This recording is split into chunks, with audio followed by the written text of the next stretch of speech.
Alright, so in this video we're going to take a look at question number 6 from the 2018 AP Calc FRQ exam. And for part A, they gave you a slope field and they asked you to sketch the solution curve through a particular initial point. I believe the point was 0,2 or something along those lines.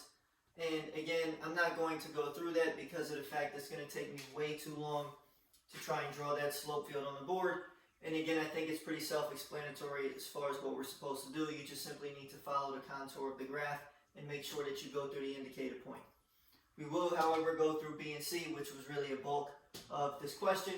So for part B, we are asked to write the equation of the tangent line at x equals 1. We are given that f of 1 is 0, and then we are asked to use our tangent line to approximate f of 0.7. So there's two parts for this. So first thing, let's deal with the tangent line. So for a tangent line, and for any line, we need a point and a slope. So the point we are given the point is 1, 0. There's no work that needs to be done for that. For the slope is found by evaluating the point in our derivative, and we actually already have our derivative. It's given to us up here. So what we need to do is we just simply need to plug in 1 for x and 0 for y and see what do we get. So dy dx evaluated at the point 1, 0 is equal to 1/3 times 1 times 0 minus 2 squared. And when we do this out, we're going to get 1/3 times 4, and we are going to get 4/3. Alright, so now we just need to simply put this information together to write the equation of the tangent line. So for our tangent line,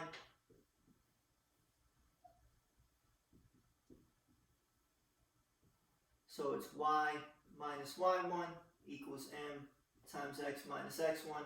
We should remember the point slope form of a line. So what that gives us when we plug in the values, this is our m, this is our x1 and y1. So we end up getting y. I'm not going to put the minus 0, there's no sense in doing that, equals 4/3 x minus 1. And if you want to, you can distribute this out and you can write it in slope-intercept form as y equals 4/3 x minus 4/3. Either way is acceptable for full credit. And now what we need to do is now we need to come up with our approximation, because that was just part 1 of the question. So for our approximation, we are asked to approximate the point 0.7. So we would say that f of 0.7 is approximately equal to, you're going to plug in 0.7 for x into the equation of the tangent line. So we get this becomes 4/3. I don't prefer to use decimals and mix them with fractions. 0.7 is 7/10, so I'm going to write it that way.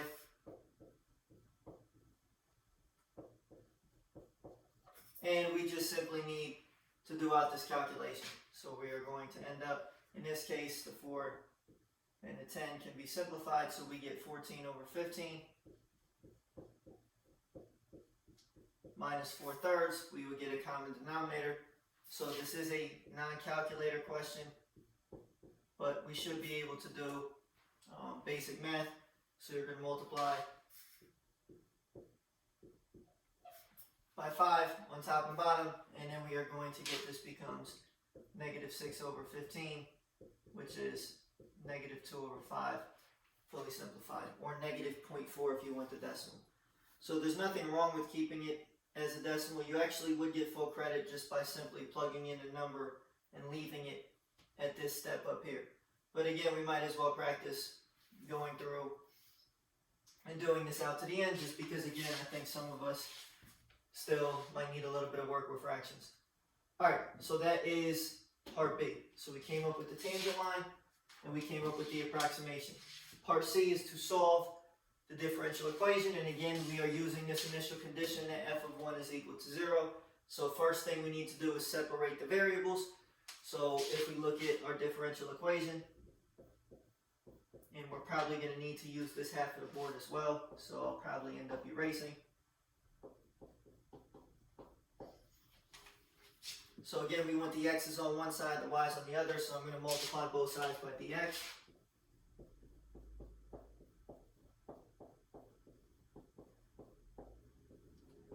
And then I'm going to divide the y minus 2 squared to the other side, and we are going to be left with the following.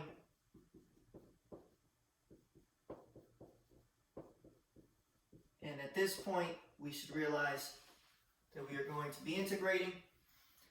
And now from here, we need to do the antiderivative of each of these, and we need to be careful for this. So yes, the idea is if you're going to apply the power rule, number one, the term must be in the numerator. It's not currently in the numerator. And number two, what you should realize is we actually need to make a u substitution here because it's not just a y variable in the denominator. In this case, you would be lucky because of the fact that the derivative of the term in the denominator is 1. However, we should be aware of the fact that, again, this is a problem in which a u substitution should be used. So let's go ahead and do this out.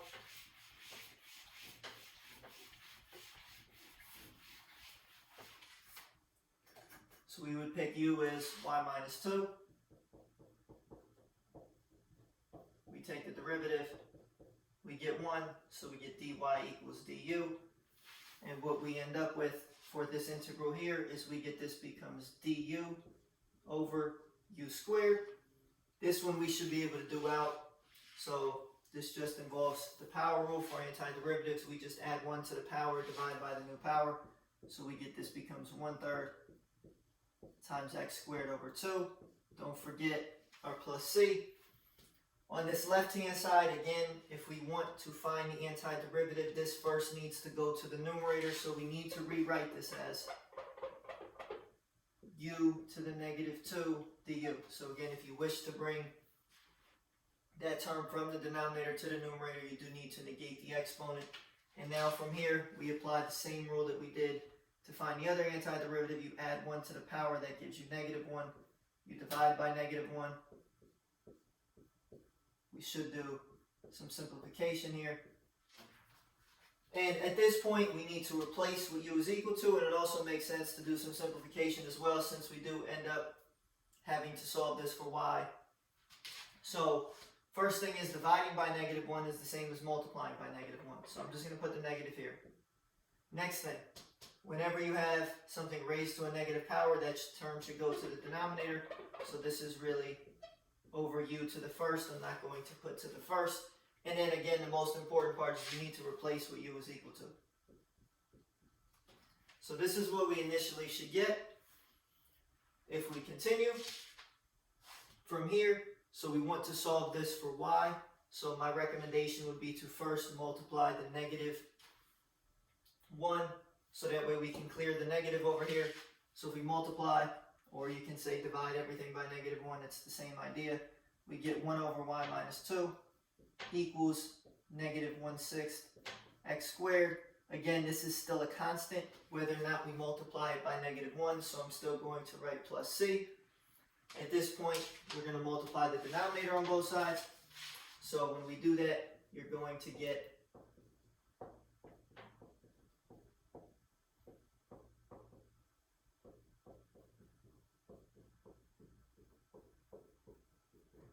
that we have some cancellation over here, so we get 1 equals negative 1/6 x squared plus c times y minus 2. We are not distributing this out. That would defeat the purpose of this last step, and it would actually create more work for us. We want to solve this for y, so we are going to divide this term over here. It's already written as a product, so we get 1 over. This term's going to go in the bottom. I'm just going to put the c in the front. We can rearrange these terms so long as we keep the signs consistent. Negative 1/6 x squared plus c is the same as c minus 1/6 x squared.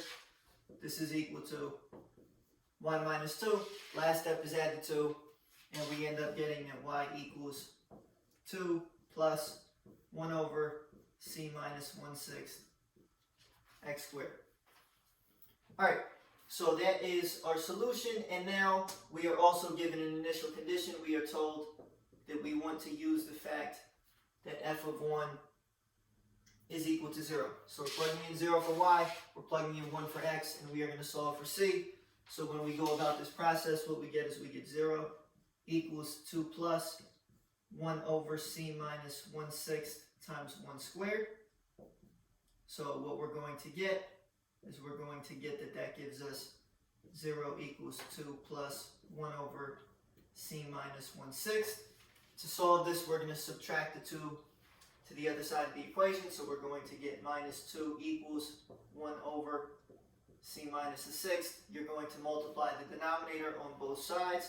That gives us negative 2 times c minus 1/6 equals 1. So again, we just multiplied c minus 1/6 on both sides of the equation. Anytime we have equations that involve fractions, multiplying by the denominator is usually the best step. You're going to distribute this out. You get negative 2c. This is going to give you plus 2 over 6, which is 1/3, equals 1. You're going to subtract the 1/3. 1 minus 1/3 is 2/3. 2/3 divided by negative 2 is going to give us c equals negative 1/3.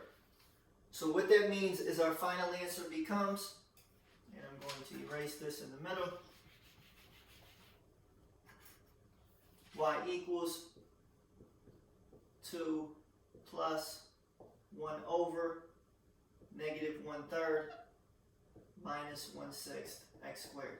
And you might be thinking this isn't what it says on the scoring guidelines, so that's because they went the additional few steps and simplified this. I will show you how to simplify this because, again, a lot of us could use the additional practice with algebra, but you would get full credit for this answer up until this point.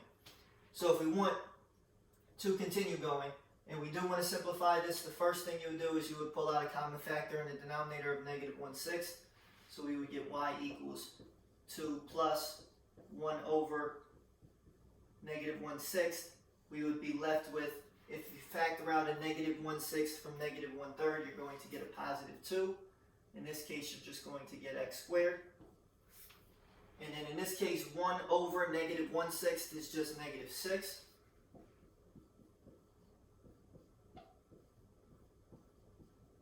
And normally you don't write plus a negative, normally we just write subtraction. So that is where this solution is coming from, which is given on the answer key. So it's just an additional 2 steps of algebra, but you did not need to do that to get full credit. So hopefully this makes sense. If you have any further questions, feel free to email me and let me know.